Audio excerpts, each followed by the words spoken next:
마가복음 3장 1절로 6절의 말씀, 신약성경 56페이지 있습니다. 마가복음 3장 1절에서 6절. 우리 본문이 길지 않으니까 함께 말씀을 받들어 읽도록 하겠습니다.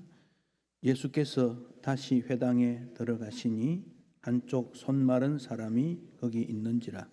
사람들이 예수를 고발하리 하여 안식일에 그 사람을 고치시는가 주시하고 있거늘, 예수께서 손 마른 사람에게 이르시되 한가운데 일어서라 하시고 그들에게 이르시되 안식일에 선을 행하는 것과 악을 행하는 것, 생명을 구하는 것과 죽이는 것 어느 것이 옳으냐 하시니 그들이 잠잠하거늘 그들의 마음이 완악함을 단식하사 노하심으로 그들을 둘러보시고 그 사람에게 이르시되 네 손을 내밀라 하시니 내밀매 그 손이 회복되었더라.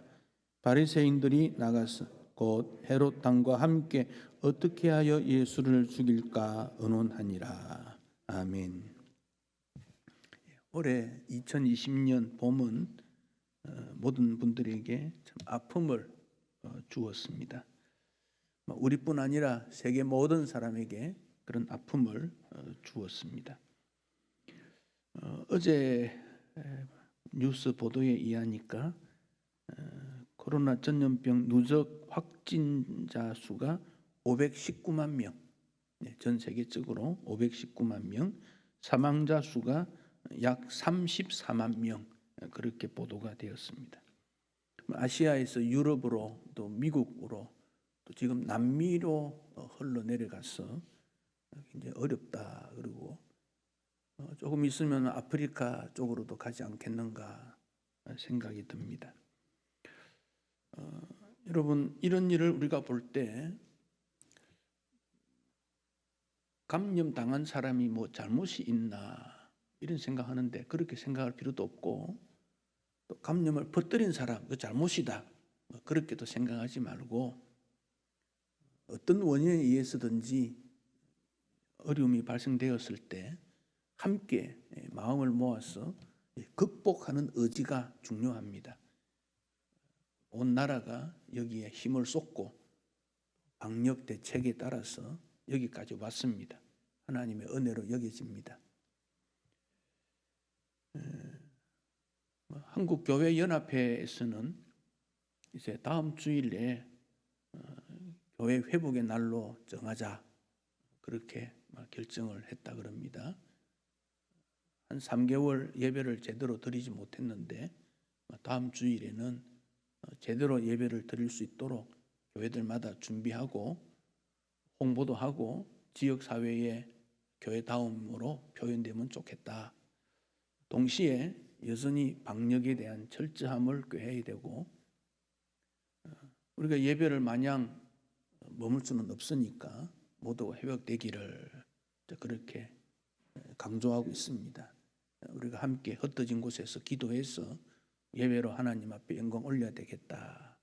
예배가 회복되면 그 다음에 교육이나 선교나 교회 봉사나 성도의 교제나 교회다움이 다 회복되리라 생각합니다.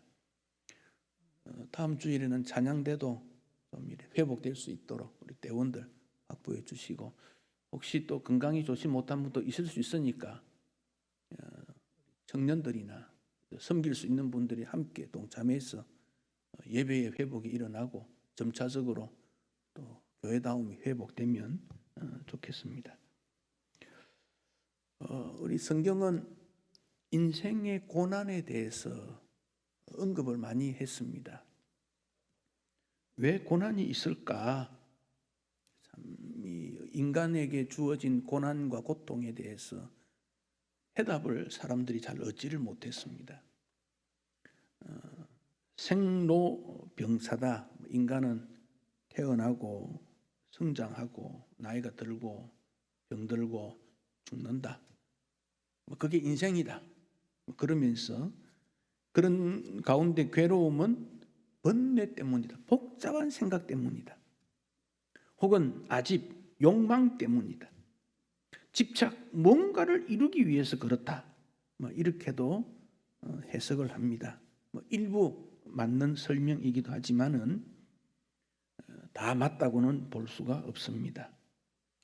인간이 당하는 고난에는 억울한 고난도 많이 있습니다. 이해할 수 없는 고난도 있고, 욥에게 임한 고난을 어떻게 우리가 그의 죄 때문이다 그렇게 말할 수 있겠습니까? 하나님께서 복 주시기 위한 과정이었지요. 영적인 싸움 때문에 그런 거지요. 모세에게 임한 고난이 모세의 어떤 잘못이나 실수 때문이 아니라 그것은 사명 때문에 주어진 거지요. 예수님의 십자가, 예수님 고난 당하셨지요. 33년 동안 이 땅에 오셨을 때 고난 당한 그 고난은 구원을 위한 고난 아닙니까? 그러니까 고난이라는 것이 한 가지 이유만은 아니고 매우 다양하다 하는 점을 알게 되고, 그런 가운데 나의 고난은 무슨 의미가 있을까? 나의 고난에도 분명한 뜻이 있을 텐데 혹 죄로 말미암아 주어진 징계일까? 아니면 연단을 위해서 주어진 것일까? 사명을 위한 것일까? 왜 나에게 고난이 있을까? 그런 생각을 우리가 하게 됩니다. 이건 또 한 가지만이라고 답변할 수가 없어요. 좀 종합적이고 복합적인 의미가 됩니다. 하나님 믿으면, 믿음 생활하면 고난이 없어지는가?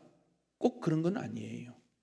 다윗을 보면 기름 부음 받은 이후에 다윗에게 주어진 고난은 굉장히 많고 다양하고 늘 쫓아다니며, 인간적으로 볼 때는 다윗이 왕이기 때였다, 왕이다는 그거 외에는 그렇게 고난을 받는 다윗을 보면 본받고 싶지 않아요. 장인 어른으로부터 미움받았지요. 아들로부터 그랬지요. 부아들로부터 그랬지요. 그 무슨 왕으로서의 즐거움이 있고 기쁨이 있고 감사가 있겠습니까? 그런데 시편의 내용을 보면 다윗은 그런 고난 속에서도 하나님의 은혜와 인도하심과 하나님의 역사하심을 늘 감사하고 찬양하고, 정말 다윗같이 살 수 있을까? 우리는 그런 생각도 하게 됩니다. 미국 오하이오 주에 비브리 스미스라는 사람이 태어났는데 특별한 어떤 질병 때문에 머리를 다쳐서 피가 났는데 아픔을 못 느낀다 그래요. 뜨거운 물에 손이 데었는데 어렸을 때 울지도 않았다 그래요. 잘 참아서가 아니라 아픔을 느끼지 못하는 질병이었다는 겁니다. 의사들은 중추신경에 문제가 있다 추측했지만 치료 방법을 몰랐습니다. 아파도 울지도 않고 위험을 느끼지도 못하고, 우리가 고통을 느낄 수 있는 것은 오히려 감사하다고 여겨야 합니다. 예수님께서 어느 날 안식일에 회당에 가셨습니다. 본문 1절에 보면 다시 회당에 들어가셨다. 다른 같은 본문에는 또 회당에 들어가셨다. 이것은 어떤 의도적인 발걸음인 것을 알게 됩니다. 그곳에서 한쪽 손 마른 사람을 보셨습니다. 그는 어떤 신경마비로 손이 말라버렸다 하는 것이지요. 통증이 있었는지는 자세히 모르지만 여전히 불편했을 것입니다. 누가복음 6장 6절에서는 오른손이 말랐다 그렇게 표현했습니다. 아마 손을 호주머니에 집어넣든지 묶었든지, 그리고는 회당 한쪽 모퉁이에서 하나님 말씀을 듣기 원하고 기도하기를 원했던 모습을 보게 됩니다. 하나님께서 우리를, 인간을 창조하셨을 때 두 손을 주셨습니다. 동물들은 네 발로 걸어 다니니까 두 손을 사용할 수가 없습니다. 인간은 두 발만 걸어 다니니까 두 손으로 별일을 다 합니다. 다양하지요. 칸트라는 철학자는 이 손을 눈에 보이는 뇌 그렇게 말했어요. 이 뇌 중에서 가장 넓은 부분이 사람 손에 해당된대요.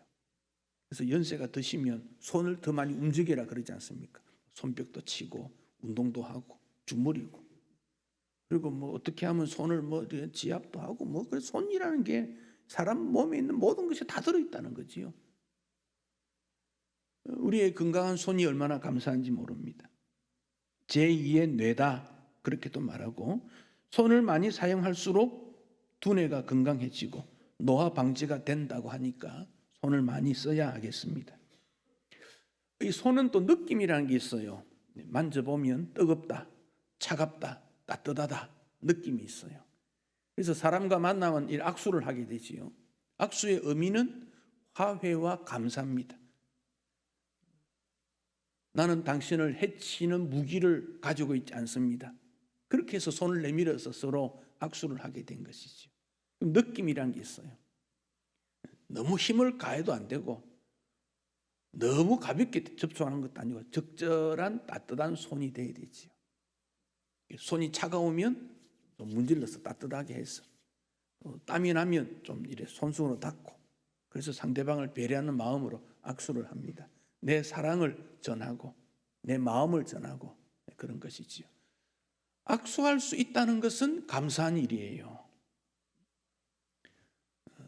악수하지 못하는 사람도 있음을 알아야 돼요. 감각이 없고 따뜻함을 전해주지 못할 때는 손을 내밀지를 못해요. 요즘 또 손톱을 얼마나 예쁘게 잘하는지 몰라요. 예쁘게 해서 사람 보기에 좋게 하고 예쁜 손은 좋아 보입니다만은 그러나 눈에 보이는 것보다 사랑의 손이 정말 필요하지요. 한쪽 손이 마른 이 사람 보기에도 불편했고 흉했고 왜 그랬는지 이유는 모릅니다만은 한마디로 반쪽 인생으로 살고 있습니다. 손 때문에 일어난 열등감 때문에 사람 만나기도 싫고 무시당하지 않을까 두려움도 있고 한두 가지 불편이 아닙니다. 어쩌면 눈물도 흘렸을 거고 삶의 의욕도 잃었는지도 모릅니다. 여러분, 손으로 대변되는 이 인생은 우리 인생 모두에게 있어서 무언가 부족하거나 결핍되거나 곧지 못하는 요소가 인간에게는 있다. 그걸 장애다. 그렇게 말하지요. 돈은 사용한 만큼 있는데 기쁨이 없는 장애가 있어요. 지위나 신분은 유지되는데 편안이 없는 장애가 있습니다. 명예로운 이름은 있지만 헌신이나 섬김이 없는 장애가 있습니다. 하나님으로부터 은혜는 많이 받았는데 은혜 받은 자로 살지 못하는 장애가 있습니다. 이런 면에서 볼 때 우리 모두는 영적으로 무언가 부족한 장애가 있다. 그렇게 생각이 됩니다. 특별히 어떤 욕망이나 개인적인 욕심이 과할 때 우리의 장애는 나를 넘어뜨리게 하는 요소가 됩니다. 원숭이를 잡을 때 야자 열매의 껍질에 구멍을 내고 조금 쌀, 먹거리를 집어넣으면 원숭이가 와서 그 속에 손을 집어넣지요. 앞발을 집어넣지요. 그리고 먹을 것을 잡습니다. 그 작은 구멍에 손을 빼지 못하고 놓기만 하면 나오는데 거기 있을 때 사냥꾼이 원숭이를 잡는다고 합니다. 원숭이의 욕심을 이용하는 거지요. 오늘 우리에게 걱정과 근심의 보따리가 가득 움켜잡고 있으면 우리도 믿음 생활 제대로 할 수 없습니다.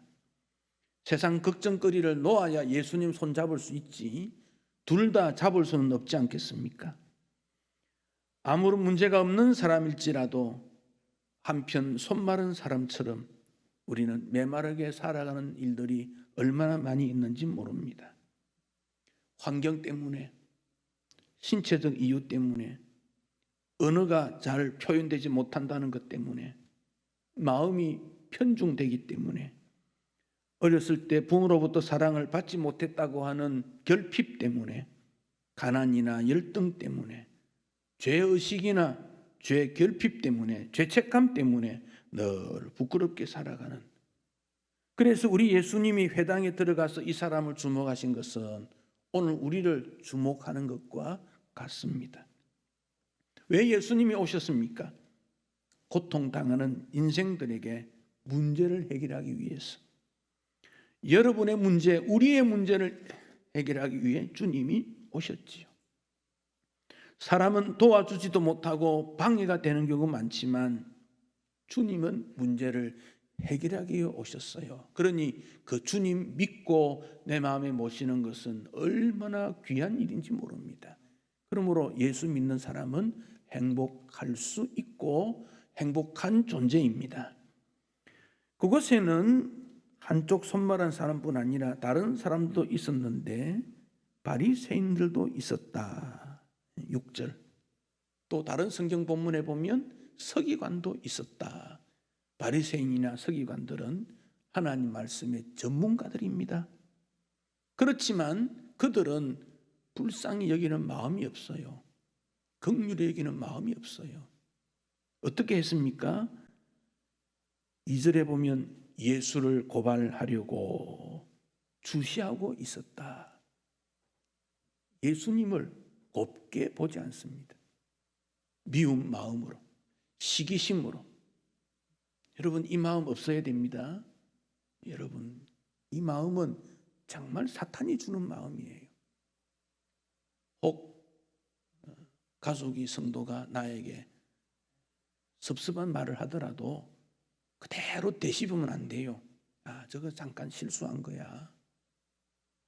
내가 포용해야지. 그러면 되는 거예요. 그들은 예수를 고발하려고, 내용이 무엇입니까? 안식일에 그 사람을 고치는가? 선한 일 하겠다는데 안식일이라고 하는 제도를 통해서 예수님을 고발하려고 했습니다.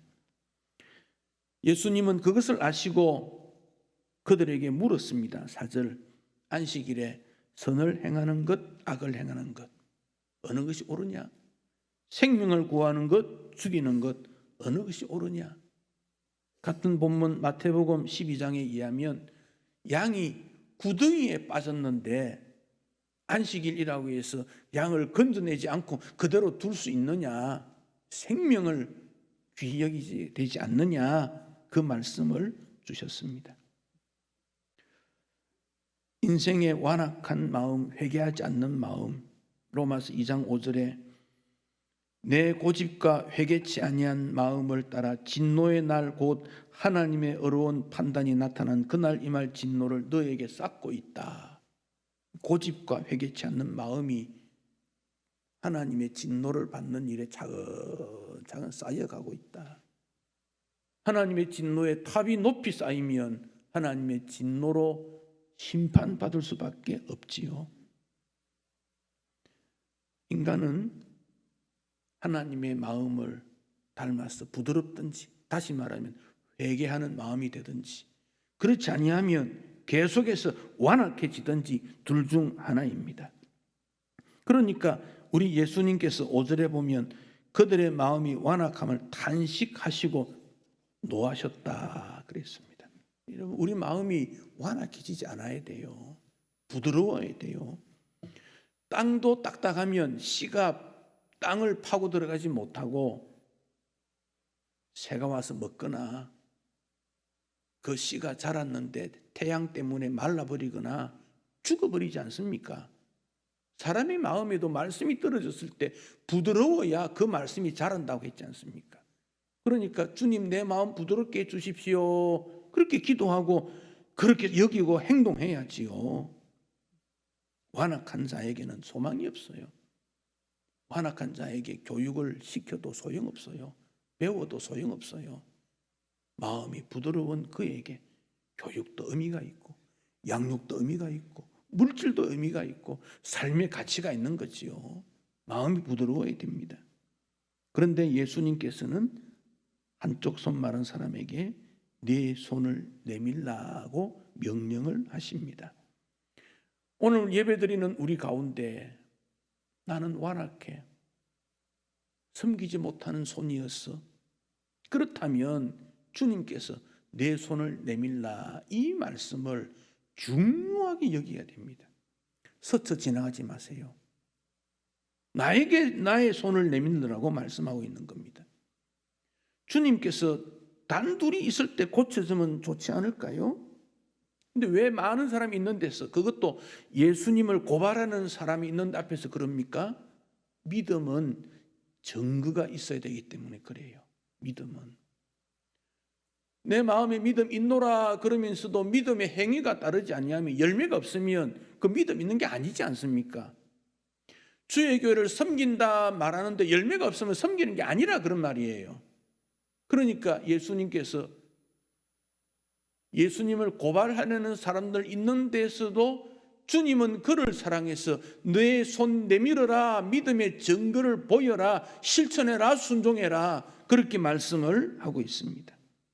믿음은 예수님 말씀에 순종하게 만들고, 그 믿음은 우리에게 열매를 만들고, 그 믿음은 우리에게 삶의 실천으로 임하게 되는 것이지요.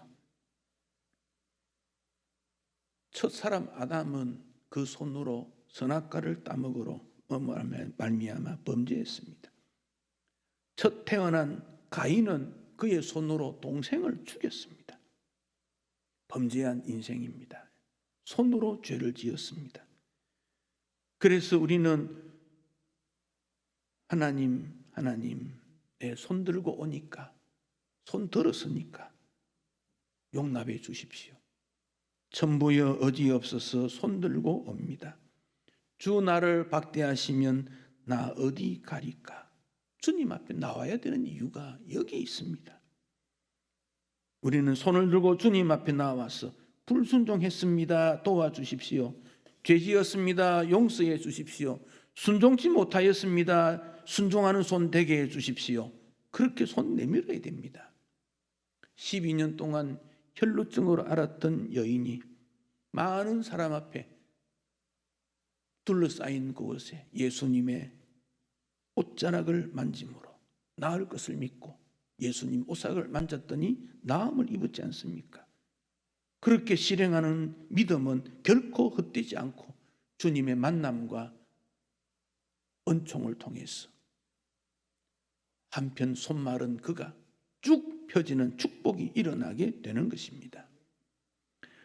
여기 내 손을 내밀라는 이 말씀을 다른 성경 번역에는 네 손을 펴라 그렇게 말했습니다. 펴라.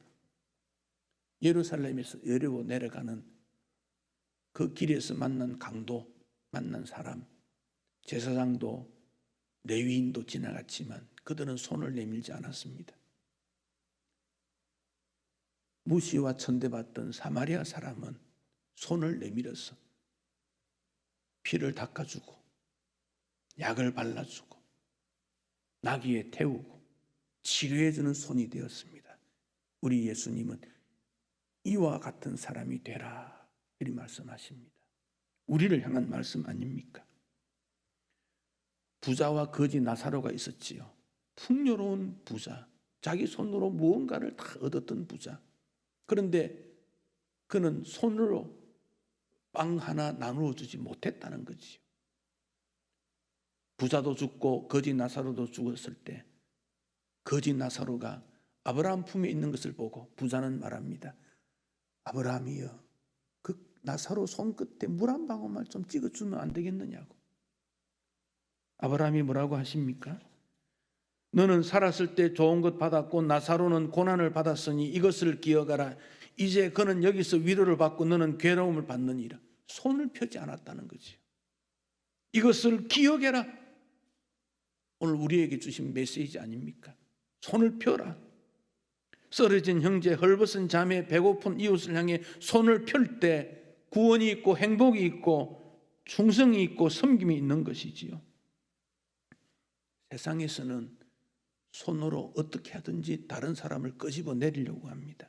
넘어뜨리려고 합니다. 주님은 너의 손을 펴서 붙들어 줘라, 세워주라, 용서해줘라. 그러면서 우리 예수님은 친히 십자가 위에 못에 손이 박히신 분 아닙니까? 내 손을 펴서 무엇을 해야 되는지를 분명하게 말씀하고 가르쳐 줍니다. 농촌에서 일하는 사람이 부족하면 손이 부족하다 그럽니다. 모든 일이 내 뜻대로 되면 내 손 안에 있다 그럽니다. 사람과 사람이 원수되었다가 친하게 교제하고 함께 협력자가 되면 손 잡았다 그럽니다. 씀씀이가 크면 손이 크다고 합니다. 손은 사람을 대표하고 사랑을 의미하고 폭력을 의미합니다. 우리는 사랑의 손을 잡아야 됩니다. 그래야 거친 세상을 이길 수 있습니다. 욕심과 욕망에 사로잡혔던 내 손을 펴서 섬기고 나누는 손이 되어야 합니다. 어느 교회 구역원들은 한 달에 한 번씩 장애인 시설을 방문합니다. 청소도 하고 장애우들에 대한 모욕도 시켜드리고 밥도 나누어서 먹여주고 피곤하지만은 집으로 돌아올 때는 서로 쳐다보며 웃고 감사의 마음을 가집니다. 왜 그렇습니까? 선한 일을 했기 때문입니다. 우리 전도회나 구역도 그런 일을 좀 해야 하지 않겠습니까? 예수님의 손은 우리의 교만과 잘못으로 인하여 못 박혔고 우리의 더러움을 씻기 위해 대야에 물을 담아 씻겨 주셨지 않습니까? 출애굽기 23장 15절에서는 빈손으로 하나님 앞에 오지 말라. 손을 펴서 하나님을 섬기고 예물을 올려드리고 이웃을 향하여 순종하고 섬길 때 하나님께서 축복하실 것을 약속했습니다. 미국의 어느 옥수수 농장에 아주 농장이 넓으니까 비행기로 씨도 뿌리고 비료도 주고 아주 넓은 그런 곳입니다. 어느 날 농장 주인이 부부가 외출을 하고 그 사이에 아들이 하나 어린 아들이 있었는데 옥수수 밭에서 놀다가 길을 잃어버렸습니다. 그 키가 큰 옥수수 밭에 아이 하나가 놀다가 길을 잃는 건 당연하지요. 부모가 집으로 돌아온 다음 아이들을 찾지 못하니까 옥수수 밭에 들어가서 이래 찾았지만 찾지를 못했습니다. 이웃 사람들을 불러다가 그 말을 하고 함께 찾자 흩어져 찾았습니다. 못 찾았습니다. 3일째 되던 날 동네 사람들이 모여서 우리 이렇게 해서는 아이를 찾을 수가 없으니 서로 손을 잡자. 그래서 손을 쭉 잡고 옆으로 서서 조심조심 한 발자국 들어가니까 아이가 쓰러져 있어 죽은 것을 발견했습니다. 그 다음날 지방신문에 제목이 났습니다. 조금만 일찍 우리가 손을 잡았더라며. 이러는 제목입니다. 사랑하는 성도 여러분, 우리가 손을 붙잡으면 민족의 아픔을 감수할 수 있습니다. 병들어 희망 보이지 않는 사회에 예수의 손이 되어야 합니다. 주님이 고통당하는 인생들을 위해 십자가 위에서 손에 못이 박혀 손에 뼈가 다 부러지고 피를 흘린 그 손이 우리를 구원하셨는데 우리도 더 늦기 전에 주의 교회를 섬기고 이웃을 사랑해야 하지 않겠습니까? 칼빈은 우리 손 위에 마음을 올립니다. 내 마음을 주님 앞에 올려드립니다. 그런 상징물을 통해서 우리 학생신앙 운동 배지를 만들었습니다. 우리 마음을 내 손에 담아서 주님 앞에 올려드립니다. 올려드립니다. 내 마음을 드립니다. 나를 드립니다. 우리 주님이 예배하는 우리에게 명령하십니다. 너의 손을 내밀어라. 손을 펴서 복음을 나누고 사랑을 나누고 순종을 나누어서 이 시대를 책임질 수 있는 주님의 백성, 천국 시민으로 하나님 앞에 영광 되시기를 축복합니다.